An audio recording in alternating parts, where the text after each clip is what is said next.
Episode 4 की शुरुआत में हैदर अली के सामने मिश्रा और वो लड़की बैठी हुई थी। तब हैदर अली लड़की को डांटने लगता है कि तुम्हें शर्म नहीं आती, पैसों के लिए ये क्या क्या कर रही हो। जिस पर वो लड़की हैदर अली को ही डांट देती है कि पैसा मैं नहीं बल्कि ये आदमी लेता है ऐसी सर्विस देने के लिए। जो सुनकर सारे पुलिस वाले ही चौंक जाते हैं कि ऐसी भी सर्विस होती है। फिर लड़की हैदर अली को कहती है कि ले देकर मामला निपटा लो, जिस पर वो भी मान जाता है और पैसे लेकर इन दोनों को जाने देता है। अब जब मिश्रा अपने घर आता है तो वो काफी ज्यादा टेंशन में था कि आज अगर पकड़ा जाता तो काफी बदनामी हो जाती। हालांकि वो मूड सही करने के लिए बच्चों के साथ मूवी देखने आ जाता है। तभी मिश्रा पर अंसर का मैसेज आता है कि आखिरी किस्त कब दोगे और मिश्रा फिर से टेंशन में आ जाता है। फिर अगले दिन जब ढांचा राजा के घर चेकबुक लेने आता है तो बिंदी घर पर नहीं थी और ड्राइवर बताता है कि आजकल भाभी अकेले ही बाजार जाती हैं। ये सुनकर ढांचा को शक होता है कि भाभी आजकल अकेले क्यों जा रही हैं। इधर हम बिंदी को देखते हैं जिसने मिश्रा को बुक किया था और मिश्रा यहाँ बिंदी के लिए अपनी बीबी का बनाया केक फिर से लाता है और ये दोनों इंटीमेट हो जाते हैं। फिर इंटीमेट होने के बाद मिश्रा पैसे लेता है और बताता है कि आपको एक पसंद है इसलिए स्पेशली मैं आपके लिए लाता हूँ। जो सुनकर बिंदी काफी खुश होती है और हम समझ पाते हैं कि बिंदी अब मिश्रा को पसंद करने लगी है क्योंकि मिश्रा उसे खुश कर देता था। इधर आज राजा अपने नए आदमी पिंकी को बुलाता है और कहता है कि लप्पू की जगह अब तुम मेरा गल्ला गिनोगे क्योंकि वो 17 तक ही गिनता है। तब पिंकी नोट गिनता है तो पता चलता है कि उसे तो केवल 21 तक ही गिनती आती है। जो देखकर राजा को काफी गुस्सा आता है कि एक आदमी को केवल 17 तक गिनती आती है और एक को केवल 21 तक और बाकी के आदमी पढ़े लिखे ही नहीं है। तभी वहाँ पर हैदर अली और उसका साथी आता है जो बताते हैं कि हमने गौर का पता किया तो पता चला कि उसका एक और साथी गायब है। तभी राजा को याद आता है कि हाँ उसके साथी को भी तो मैंने सुपारी लेकर मार डाला था। लेकिन राजा कहता है कि मुझे उनके बारे में कुछ भी नहीं पता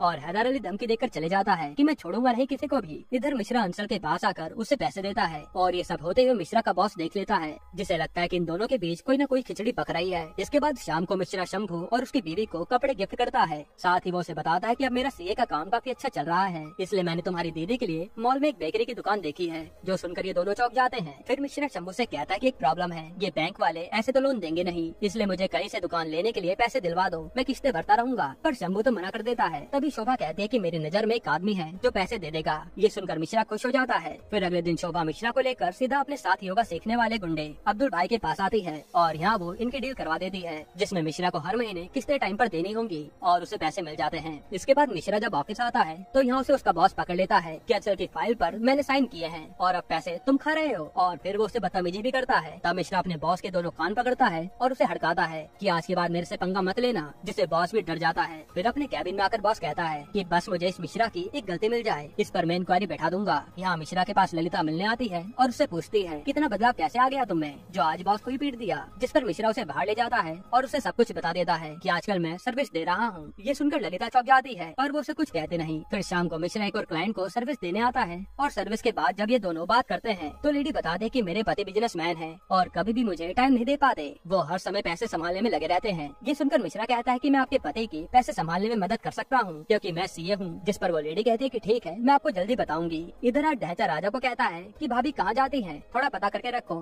पूरी छूट दे रखी है आपने। जिस पर राजा कहता है कि वो मुझसे दूर ही रहे वही अच्छा है वरना वो मेरा दिमाग बहुत खाती है। वही हम देखते हैं कि बिंदी आज फिर से मिश्रा से सर्विस ले रही है जहाँ वो मिश्रा को कह भी देती है कि तुम मुझे बहुत पसंद हो। इस पर मिश्रा भी मुस्कुरा कर वहाँ से चल देता है। अब मिश्रा जब घर आता है तो देखता है कि यहाँ तो उसकी सास आ गई है और ये देखकर उसका मुंह तर जाता है क्योंकि उसकी सास बात बात पर उसे टोकती थी जो मिश्रा को पसंद नहीं था। फिर मिश्रा अपनी सास से कहता है कि तुम जाओ अपने बेटे शंभू के यहाँ रहो ना, जिस पर वो मना कर देती है कि मैं तो अपनी बेटी के साथ ही रहूंगी। साथ ही वो कहते कि मेरी आंखों का इलाज होना है इसलिए डॉक्टर पर तुम्हें लेकर चलना होगा। जो सुनकर मिश्रा को गुस्सा तो बहुत आता है पर वो कुछ कहता नहीं। इधर ढांचा लप्पू से कहता है कि राजा भैया को तो भाभी की चिंता नहीं है लेकिन तुम उन पर नजर रखा करो कि वो जाती कहाँ कहाँ है और ये बात किसी को भी पता नहीं चलनी चाहिए। फिर रात को जब मिश्रा वेबसाइट पर मैसेज चेक कर रहा होता है तभी उसके पास एक नया मैसेज आता है जिसमें क्लाइंट ने कहा था कि हम एक कपल हैं और आपसे सर्विस लेना चाहते हैं। तब मिश्रा कहता है कि पैसा ज्यादा लगेगा और वो मान जाता है। इसके बाद वो उसे कल होटल में आने को कहते हैं। अब अगले दिन बिंदी मिश्रा का दिया हुआ केक लाकर राजा को खिलाती है जो उसे काफी पसंद भी आता है। तो बिंदी कहते कि इसे अपनी दुकान पर रखिए ताकि जिससे मैंने केक लिया है उसका भी फायदा हो सके, पर राजा मना कर देता है। इधर मिश्रा अपनी बीवी के लिए मॉल में दुकान खरीद लेता है और यहाँ शंभू और शोभा भी आए थे। फिर ये दोनों किसी काम से चले जाते हैं और मिश्रा भी अपने क्लाइंट को सर्विस देने निकल जाता है। इसके बाद मिश्रा जैसे ही होटल के कमरे में आता है तो उसे कपल कपड़े उतारने को कहते हैं इसलिए मिश्रा कपड़े उतारता है। फिर जैसे ये लोग लाइट जलाते हैं तो पता चलता है कि ये तो शंभू और शोभा हैं जो देखकर इन तीनों के होश उड़ जाते हैं। फिर यहाँ शोभा कहते हैं कि हम तो बस एक्सपेरिमेंट कर रहे थे और मिश्रा कहता है कि मुझे पैसों की जरूरत थी इसलिए मैं ये सब करता हूँ। जिसके बाद ये तीनों कहते हैं कि इस बात को यही खत्म करो और सब चले जाते हैं। अब अगले दिन हम देखते हैं कि आज दुकान की ओपनिंग के लिए मिश्रा और अशोक लता तैयार हो रहे होते हैं। तब अशोक लता बताते हैं कि मैंने सुना है मार्केट में कोई सीए टॉपर आया है जो औरतों को सर्विस देता है। यह सुनकर मिश्रा बात को ही घुमा देता है। फिर ये लोग दुकान की ओपनिंग सेरेमनी कर लेते हैं और अशोक लता की बेकरी चालू हो जाती है। इधर हम बिंदी को देखते हैं जो आज मिश्रा से सर्विस लेने ही जा रही होती है और उसके उसके पीछे लप्पू लगा था। फिर बिंदी कमरे की चाबी लेकर ऊपर चली जाती है और लप्पू आकर वहाँ के आदमी से बिंदी का कमरा पूछने लगता है। तब वो आदमी लप्पू को धक्के मारकर वहाँ से निकालता है कि हम कस्टमर के साथ धोखा नहीं करते। लेकिन लप्पू को गुस्सा आ जाता है, जो उसे बंदूक दिखाकर पहले तो गालियाँ सुनाता है, फिर वो उसे दूसरे कमरे में लाकर कहता है कि अब हम यहाँ अपने फोन से वीडियो बनाएंगे, इसलिए वो जो लेडी अभी आई थी उसे इस कमरे में भेज दो। तब डर के मारे वो आदमी बिंदी को इस कमरे में बहाने से भेज देता है। इसके बाद मिश्रा बिंदी के रूम में आता है, जहाँ पहले तो वो डांस करता है, फिर ये दोनों इंटीमेट होते हैं और ये सब लप्पू के फोन में रिकॉर्ड हो रहा था। यहीं पर एपिसोड 4 खत्म होता है।